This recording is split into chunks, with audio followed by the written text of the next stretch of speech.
नमस्कार दोस्तों, स्वागत है आपका अपने YouTube चैनल साहित्य गुरु में। आज का जो हमारा विषय है वो समास है। आज हम सब विस्तार से पढ़ेंगे समास के बारे में और इसके साथ नोट्स भी बनाएंगे जो कि परीक्षा की दृष्टि से आपके लिए बहुत ही महत्वपूर्ण है। तो चलिए शुरू करते हैं आज का विषय समास। सबसे पहले देख लेते हैं समास की परिभाषा। समास दो शब्दों से बना है।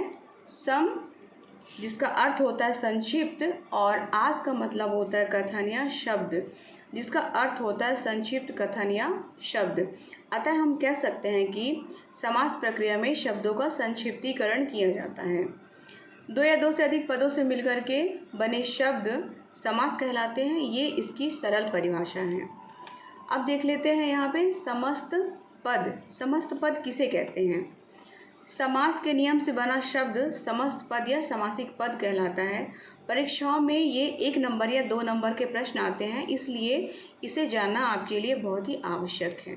दूसरा है समास विग्रह।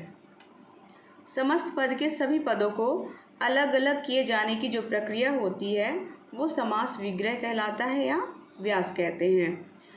अब समास विग्रह में आपको एक बात याद रखना है कि इसका जो पहला पद होता है वो पूर्व पद और दूसरा पद उत्तर पद कहलाता है। समास के प्रकार के बारे में जान लेते हैं। समास के मुख्य रूप से 6 भेद होते हैं। अव्ययभाव समास, तत्पुरुष समास, द्वंद्व समास, बहुव्रीहि समास। अब यहाँ पे तत्पुरुष समास के अंतर्गत ही आता है कर्मधारय समास और द्विगु समास। इस प्रकार से हमारे समास के 6 प्रकार होते हैं।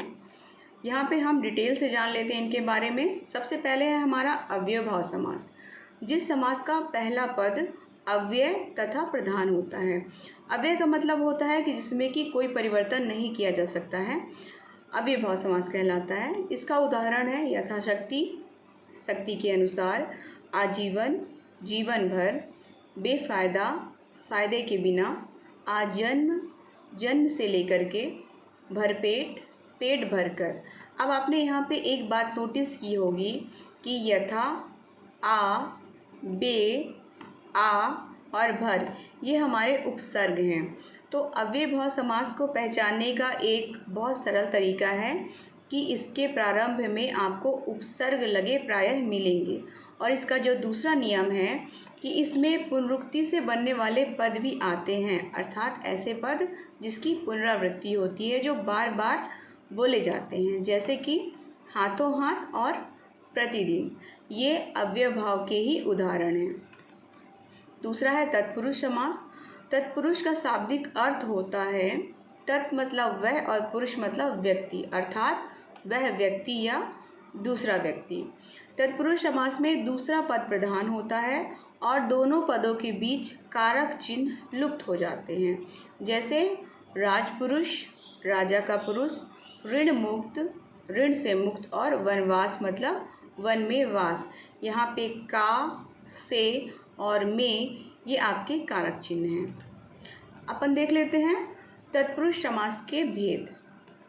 तो यहाँ पे मुख्य रूप से 6 भेद होते हैं। कर्म तत्पुरुष, करण तत्पुरुष, संप्रदान तत्पुरुष, अपादान तत्पुरुष, संबंध तत्पुरुष और अधिकरण तत्पुरुष। यहाँ पे हमने कारक और उसके चिन्ह को भी लिख दिया है, जिसको याद करके आप बहुत आसानी से इन तत्पुरुष के बारे में पहचान जाएंगे। पहला है कर्म, जिसका चिन्ह होता है को, करण से के द्वारा, संप्रदान को के लिए, अपादान से अलगाव, संबंध का के की, अधिकरण में पर। अब आपको कारक और चिन्ह में सिर्फ एक बात याद रखना है कि करण में भी से है और अपादान में भी से है। आपको यहाँ पे सिर्फ अपादान का याद रखना है। अपादान के से अलगाव की स्थिति बनती है। अलगाव मतलब अलग होने की स्थिति बनती है। इससे आप करण और अपादान में आसानी से पहचान कर पाएंगे। पहला होता है कर्म तत्पुरुष। जिस तत्पुरुष समास में कर्म कारक क्या है? हमारा को है की विभक्ति का लोप होता है, जैसे ग्रंथकार, ग्रंथ को रचने वाला, आशातीत, आशा को लांघ कर गया हुआ, जल पिपासु, जल को पीने की इच्छा वाला। अब यहाँ पे हमारा को जो है वो हमारा कर्म का कारक चिन्ह है। करण तत्पुरुष, करण तत्पुरुष में से के द्वारा की विभक्ति का लोप होता है, जैसे कि सूर्य रचित, सूर्य के द्वारा रचित, रेखांकित, रेखा से अंकित, और शोकग्रस्त मतलब शोक से ग्रस्त। यहाँ पे के द्वारा और से हमारे यहाँ पे कारक चिन्ह है। इससे आप पहचान सकते हैं कि ये करण तत्पुरुष है। संप्रदान, संप्रदान तत्पुरुष में के लिए विभक्ति का लोप होता है, जैसे कि गौशाला, गौ के लिए शाला, युद्ध भूमि, युद्ध के लिए भूमि, सत्याग्रह, सत्य के लिए आग्रह। यहाँ पे आप कारक चिन्ह देख करके पहचान जाएंगे कि ये हमारा संप्रदान तत्पुरुष है। अगला है अपादान। अपादान तत्पुरुष में से अलगाव की स्थिति का बोध होता है, जैसे कि विद्याहीन, विद्या से हीन, जन्मांध, जन्म से अंधा, और ऋण मुक्त, ऋण से मुक्त। हमारा अगला है संबंध, और संबंध कारक का चिन्ह होता है का, के, की। इसके उदाहरण हैं राजपुत्र, राजा का पुत्र, आज्ञानुसार, आज्ञा के अनुसार, और अमृत धारा, अमृत की धारा। यहाँ पे का, के और की ये हमारे संबंध तत्पुरुष के कारक चिन्ह हैं। अगला है अधिकरण, और अधिकरण की पहचान कर सकते हैं आप में और पर चिन्ह से, जैसे कि आत्मविश्वास। आत्म मतलब स्वयं पर विश्वास, आत्मविश्वास का अर्थ होता है स्वयं पे विश्वास। कला प्रवीण, कला में प्रवीण या निपुण। कवि श्रेष्ठ, कवियों में श्रेष्ठ। अब यहाँ पे पर और में हमारे चिन्ह हैं, जिसका उपयोग करके आप आसानी से पहचान सकते हैं कि ये हमारा अधिकरण तत्पुरुष है। जो हमारा समास का जो अगला महत्वपूर्ण भेद है वो है कर्मधारय। देखिए, कर्मधारय की परिभाषा होती है कि जिस समास का उत्तर पद प्रधान हो तथा पूर्व पद एवं उत्तर पद में विशेषण विशेष अथवा उपमेय उपमान के संबंध का बोध होता है, जैसे कि अंधकू, अंधा है जो कू। यहाँ पे हमारा विशेषण और विशेष, जो हमने यहाँ पहले पढ़ा है विशेषण और विशेष, विशेषण और विशेष आता है, जैसे कि कूप। कूप का मतलब होता है कुआं, परंतु कैसा कुआं? अंध मतलब गहरा कुआं, जिसको हम गहराई तक नहीं देख सकते, अंधकूप। उसी तरह से कर कमल, कर है परंतु कैसा कर है? कमल के समान। यहाँ पे उपमेय और उपमान का बोध कराया गया है। अगला है मृग नयन। नयन मतलब आँख, कैसी आँख है? मृग के समान, हिरण के समान जो आँख है उसको मृग नयन कहा जाता है। यहाँ पे भी आपका उपमेय और उपमान का संबंध दर्शाया गया है। यहाँ पे अगला आता है नीलकंठ। कंठ मतलब गला, कैसा गला है? नीला है। यहाँ पे आपका विशेषण और विशेष है।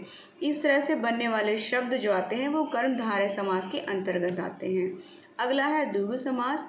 द्विगु समास में आपको ध्यान रखना है, इसका पहला शब्द देखिए, यहाँ पे द्वि लिखा है। द्वि मतलब होता है दो, नाम से ही पता चल जा रहा है, द्वि मतलब संख्यावाची। तो आपको ध्यान रखना है कि इस समास का जो पहला पद होगा वो संख्यावाची होगा।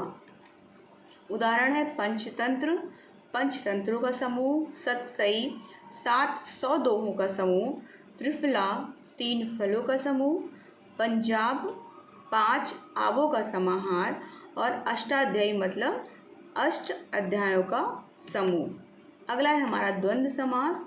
इसमें दोनों समास प्रधान होते हैं और विग्रह करने पर दोनों पदों के बीच और या फिर आ का योजक होता है, जैसे कि पाप पुण्य।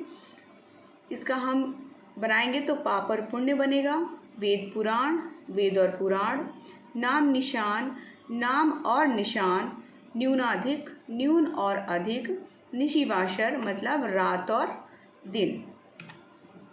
बहुव्रीहि समास, देखिए हमने शुरू में पढ़ा हुआ था कि जो अव्यय समास होता है उसमें पहला पद प्रधान होता है, तत्पुरुष समास में दूसरा पद प्रधान होता है, और तत्पुरुष के ही अंतर्गत हमारे कर्मधारय और द्विगु होते हैं, उसमें भी दूसरा ही पद प्रधान होता है।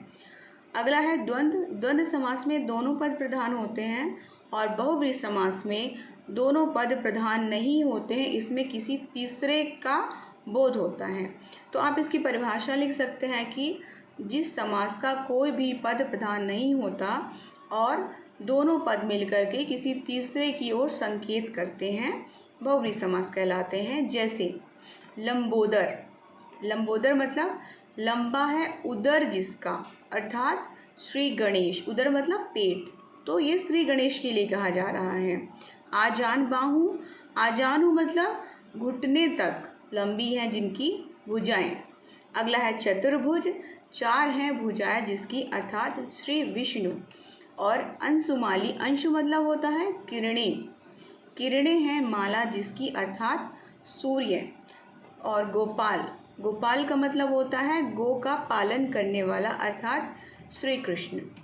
वीडियो अगर पसंद आई तो लाइक, शेयर और सब्सक्राइब जरूर करें। समाज से संबंधित जो शॉर्ट ट्रिक्स हैं हम अपने अगले वीडियो में इसको कवर करने की कोशिश करेंगे।